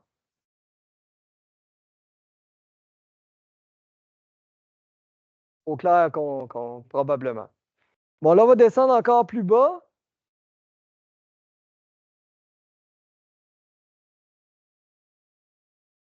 Oui, la maison de M. Robitaille, dans le bas complètement de l'ormière, au coin de Costebelle. Merci beaucoup. Costebelle. Hein? Donc, cette maison-là, très, très, très au sud de l'ormière. Probablement qu'on était dans le coin où on commençait à soupçonner qu'on était connecté avec l'ancienne Lorette plutôt qu'avec Saint-Ambroise. Hein. Il était dans les saules. Oui, oui, c'est encore les saules, effectivement, dans cet endroit-là. Vous avez raison. Puis, M. Robitaille, là, je pense qu'il est mort, ça fait pas si longtemps, là, plus de 100 ans. Là, aidez-moi quelqu'un. C'est quelqu'un que Denis. Et là, je me souviens pas. Je pourrais pas dire. Pas impossible. Donc, c'était en bas complètement, au coin de Costebelle. Puis ben, c'est celle-là qui cadre pas avec les autres. Pourquoi? Non, ça c'est correct. Parce qu'elle est à l'est. Puis à l'est, c'est pas l'Ormière. À l'est, c'est Saint-Martin-du-Pincourt. On s'en souvient? Alors, mais quand même, c'est une vieille maison, donc, dans le secteur de l'Ormière. Donc, M. Robitaille, allez-y, M. Quentin.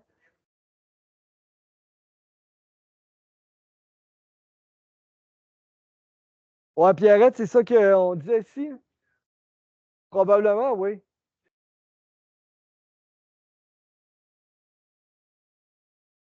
Oui, c'est ça, exactement. Vous avez raison. Laitier. Non, elle est démolie depuis. Sont souvent démolis, hein? C'est drôle, on dirait que la ville de Québec essaye de faire un boulevard nord-américain quelconque. Hein? Alors, oui, on appelait ça le coteau Robitaille, hein, n'est-ce pas, Denis? Bien sûr. Robitaille, c'est à la côte. On pouvait dire ça aussi. Intéressant, j'aime ça. Et là, je vais t'amener dans quelque chose de scabreux. Dernière chose. Un meurtre en 1762. Alors, non! On est trop au nord, ouais, c'est ça. Alors, habitation aux héritiers de M. Pierre Léraud, l'heureux, marié en 1689 à Marguerite Badeau, successeur Pierre Léraud, marié en 1712 à Marie Dumont, Pierre Léraud, marié en 1739 à Françoise Falardeau, son frère et son beau-frère, Joseph Léraud, marié à Geneviève Falardeau, fut assassiné par les voleurs en juin 1762. D'après la tradition, les trois assassins furent pendus devant sa maison.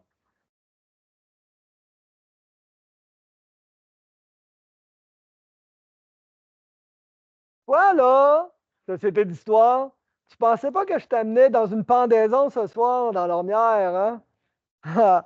Pourtant, il semblerait que ça se soit déroulé selon la tradition. Je ne sais pas, là, la tradition, elle vient d'où, en tout cas.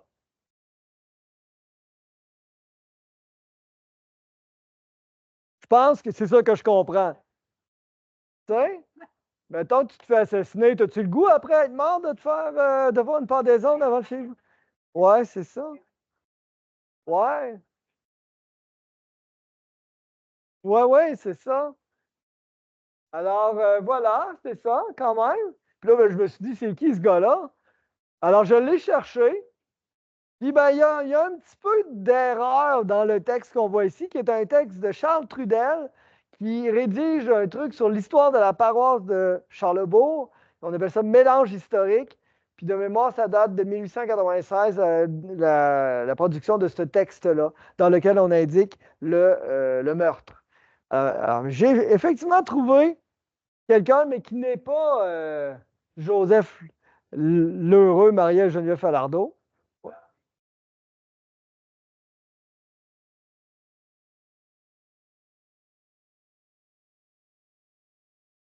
Non, ça, c'est les successeurs, les occupants de la maison, de la propriété du terrain. Mais l'assassiné, je l'ai trouvé. Mais il ne s'appelle pas Joseph. Finalement, il s'appelle Charles. Hein? Charles Lheureux. D'accord? C'est lui, je l'ai trouvé. Il est mort le 9 juin 1762. Alors, dans l'acte, ça c'est le PRDH. Le PRDH copie, en fait, prend les informations trouvées dans les actes de baptême, mariage, sépulture. Là. Donc, dans l'acte de sépulture, on mentionnait assassiné par des voleurs. Alors, Charles Lheureux, il avait 38 ans, il est décédé. Puis là, ben, on a des témoins. Là. On a Jean Savard, puis Jean Bédard, là, qui étaient probablement des voisins. C'est le prêtre de Charlebourg, le Morisseau, qui signe le document. Assassiné par des voleurs à l'âge de 38 ans. Voilà. Alors, tu ne passeras plus jamais sur l'ormière de la même manière dans ta vie. Non, je vais le trouver à un moment donné. Là. C'est juste que là, ouais, on va trouver ça. On va mettre un homme là-dessus. Oui,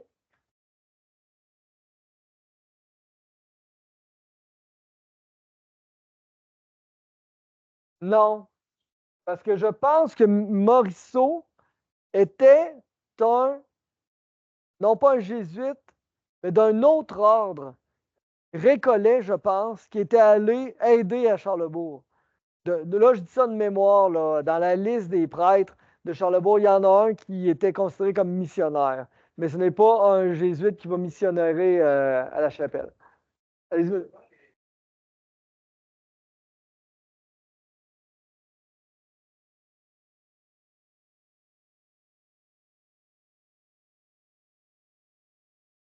Oui, souvent, quand même.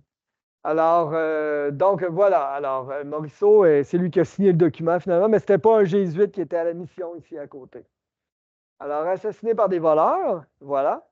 Puis bien, voilà pour le front pionnier. Alors, j'arrive à mes sources. Monsieur Quentin, à nouveau. Extraterritorial, ça me fait peur. Allez-y. Oui, la continuité de l'ormière. Oui, qui sait?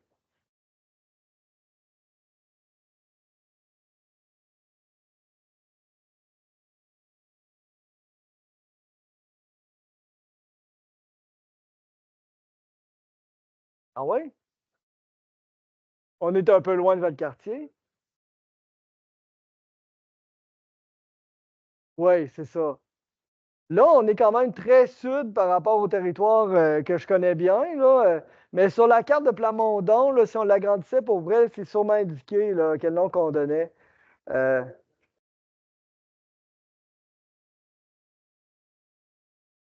ouais. Mais eux autres, des fois, sont un peu euh, dans, dans la fabulation un peu. Là. Ils devraient davantage consulter les sociétés d'histoire. Et ben, c'était la même seigneurie. Ça va couper là, dans le coin là, de Sainte-Foy, là, en fait.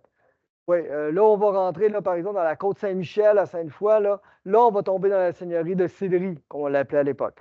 D'accord? Alors, puis ben, la limite entre les deux seigneuries est contestée, mais là, on est encore dans Saint-Gabriel. Oui. Mes sources. Alors, la carte aérienne de Québec en 1948, consultable en ligne facilement. Tu as juste à pianoter dans Google, carte aérienne de Québec en 1948. Tu vas la trouver, clique dessus, amuse-toi. Tu peux aller voir ta maison quand tu étais petit sur cette carte-là, sans problème. La carte du gouvernement de Québec et de Gédéon de Catalogne, il y a 62 ans en moyenne. Alors, carte du gouvernement de Québec de Gédéon de Catalogne en 1709. Quelques fonds de la Société d'histoire de la Haute-Saint-Charles. PNQ ad vitam, le terrier, l'aveu dénombrement 1733, la liste des censitaires et autres documents. Le PRDH. la liste des actes de concession compilés par Mario Lucier, document inédit, et je me suis servi aussi de Google Maps pour monter la présentation de ce front pionnier de Lormière. J'espère que tu as apprécié ma présentation. Merci. Ah, on a une question. On va prendre la question, monsieur.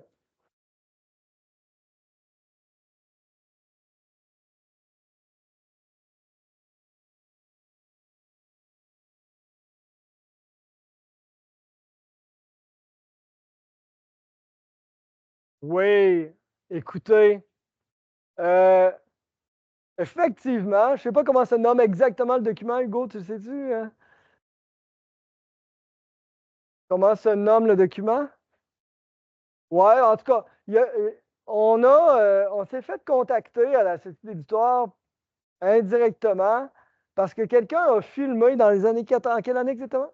En 1981, l'ensemble du boulevard Lormière, nord-sud, et la personne dans la voiture qui filme commente. Là, à telle place, c'était un tel qui vivait là, à telle autre place, c'était un tel. Là, il y avait tel restaurant, telle affaire. C'est fascinant d'entendre ça. Ça se trouve facilement, vous le dites. C'est drôle parce qu'on voulait le dire aussi ce soir, mais euh, on le dit maintenant. Vous pouvez le trouver facilement sur YouTube. Moyennement facilement. On va dire ça comme ça. Puis, c'est vraiment là, captivant à regarder parce que, écoutez, je vais être franc avec vous autres, Hugo, quand on s'en est parlé, j'ai dit, écoute, Hugo, c'est exactement comme ça que j'ai connu le boulevard Lormière. Parce qu'en 1981, moi, j'étais jeune, ouais, très, très jeune. Puis, ben, on passait par le boulevard Lormière dans ma vie, là, d'enfant. Puis, c'était comme ça, là. Tu sais, là, le wagon de train, là, plus bas sur Lormière. Tu sais, moi, j'ai vu ça, j'ai des souvenirs clairs de ça, puis les fossés, puis le boulevard Lormière, deux tiers, un tiers, là. Deux voies d'un sens, une voie de l'autre. Euh, Gilles Martel, de la ville de Loretteville, il m'avait aussi dit Lormière, là, il appartient deux tiers à Loretteville et un tiers à Neuchâtel. Hein? Fait qu'il appartenait plus à Loretteville qu'à Neuchâtel. Euh, il y a des affaires curieuses aussi, hein, en lien avec l'histoire de Lormière, là, comme par exemple le cinéma Le Clap de Loretteville. Il n'est pas à Loretteville. Il est à Neuchâtel. Tu sais? C'est ça. Il est à l'ouest. À l'ouest, c'est Neuchâtel. Connais bien ton territoire, puis nomme tes affaires comme il faut, s'il te plaît. Ben écoutez, je pense que qu'est-ce qu'on on dit-tu aux gens comment le trouver ou qu'est-ce qu'on fait, Hugo?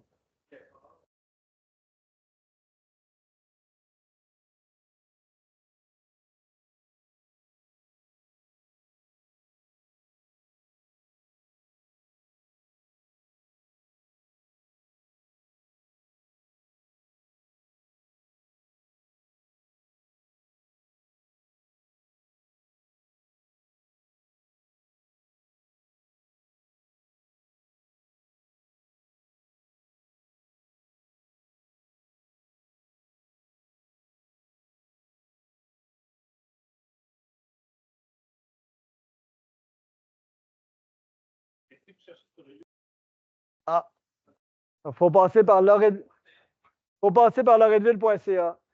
On a M. Ferret ici.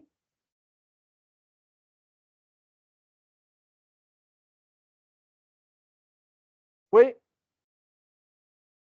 Ben, c'est plus bas, là, c'est vert, là, je dirais, là, plus ou moins, là, autour du stade Chauveau, plus ou moins, là. De l'autre bord, ouais, c'est ça. Vers chez Drolette, vers la boucherie Drolette, vers le bas de la boucherie Drolette, vers la pépinière, c'est ça, dans ce coin-là. C'est ça, pépinière Durand. On va finir par le dire pour que le monde comprenne, là. Oui, alors on a une autre question ici.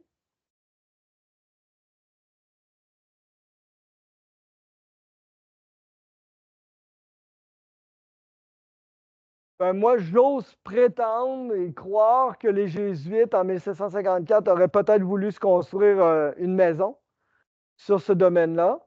Parce que les Jésuites, a priori, ils habitaient là où se trouve l'hôtel de ville de Québec, là. Ah, c'était leur collège qui était là. Les Jésuites qu'on démolit et qu'on construit l'hôtel de ville de Québec en 1896. Fait que ça faisait loin. Oui, il y avait un jésuite qui habitait ici à côté de la chapelle, mais il n'était pas tout le temps là, là. Des fois, il était en ville. Fait que moi, je pense que pour se rapprocher, ils ont pensé, ça ne s'est pas réalisé, à construire une maison là. Puis ça ne s'est pas avéré parce que l'ordre a été aboli. Il y a eu la conquête. Puis après ça, les Jésuites étaient dans le trouble. Le dernier va mourir en 1800. Puis après ça, c'est la couronne qui ramasse tous leurs biens, là, éventuellement. Marc Jobin.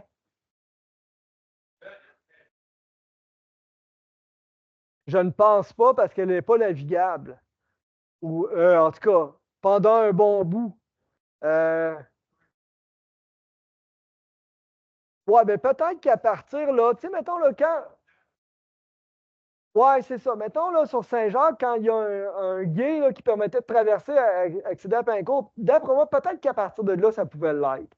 Peut-être pas toute l'année, là, mais au printemps, ça devait descendre. Plus haut, non. Puis ben, plus haut que la chute, ben là, il y a le barrage, là, il y a le barrage de la prise d'eau là, qui entraîne un plat jusqu'au lac, là, qui permet de naviguer vers le haut. Là. Mais pas partout, peut-être un peu là, dans le bas, effectivement. Probablement. Il y a des chances. J'ose croire. Denis?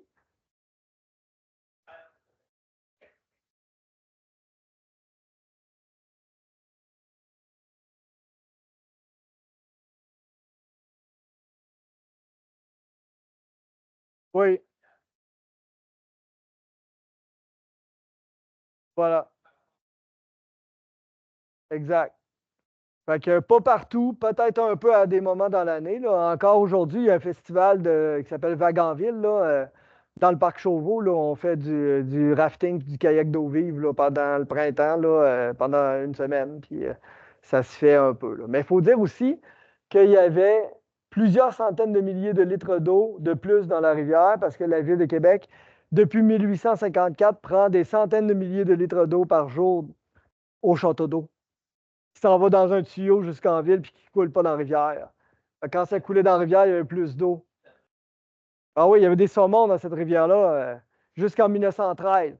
On a des documents qui nous indiquent, là, dans des journaux anciens, qu'il y avait des saumons dans la rivière Saint-Charles jusqu'en 1913. Puis quand la Ville de Québec a rajouté un deuxième tuyau de 40 pouces de diamètre pour alimenter Québec en eau potable, bien, on a perdu les saumons à tout jamais à ce moment-là. Ouais, il y a un barrage là, dans le bas de Saint-Jacques, là. Oui, oui, oui.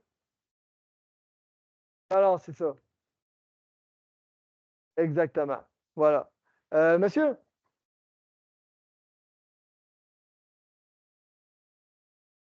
entre Les Saules et Neuchâtel, c'est-tu un peu plus haut que. Pas mal Costebel, je dirais. Là, la dernière maison que j'ai montée, là, Monsieur Robitaille, c'est probablement autour de là, là, précisément. Là. Parce que plus haut que ça, c'était Neuchâtel. Puis là, à la rue Durand, là où il y a le Mike's, là, ça, c'était la limite entre Loretteville et Neuchâtel. Donc, les maisons qui se trouvent au sud de la rue Durand là, sont à Loretteville, puis derrière ces maisons-là où il y a la ligne d'hydro, ça devient Neuchâtel.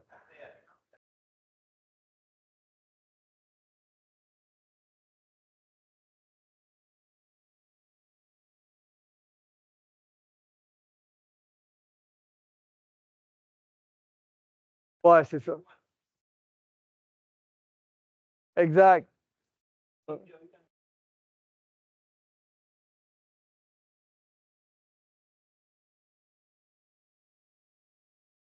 À la ligne d'hydro. Ouais. Oui, oui. Exact. Merci. Allez-y. Ouais.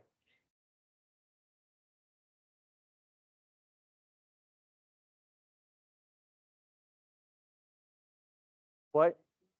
Ouais.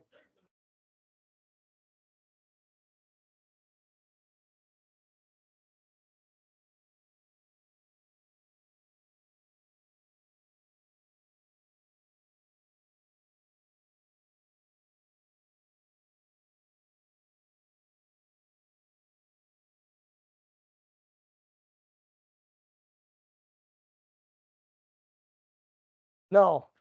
Il a percé le 40 pouces.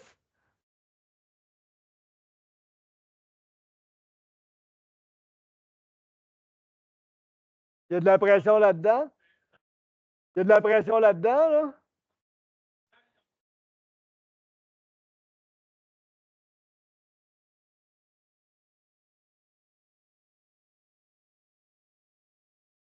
Je ne veux pas vous relancer, mais je pense qu'il y a quelqu'un dans la salle qui s'est déjà promené dans le tuyau de 40 pouces. Ah, pas l'air, M. Verrette! Je le savais. Oui, oui. Un truc roux. Wow! Hein? C'est pas rien, hein? Anecdote savoureuse, merci. Ben, écoutez, on vous dit, on vous donne rendez-vous dans un mois, hein, février 28 jours, fait que ça tombe dans un mois, ça tombe donc le 4 mars, où on va vous parler de la santé. Non, les archives de la paroisse. Alors, je m'en souvenais plus, c'est moi qui vais faire la conférence. Alors, on va vous parler des archives de la paroisse Saint-Ambroise de la Jeûnerette. Puis bien, avant que vous quittiez, on vous demande toujours de nous donner un petit coup de main pour plier les chaises. On va vous apporter les racks. Puis si ça vous tente de passer au local nous voir, vous êtes le bienvenu. Merci à vous.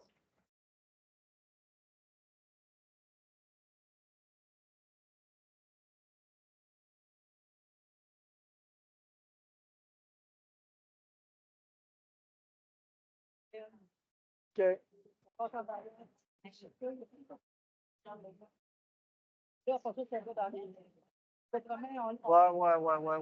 Ouais. Ah, c'est bon, merci.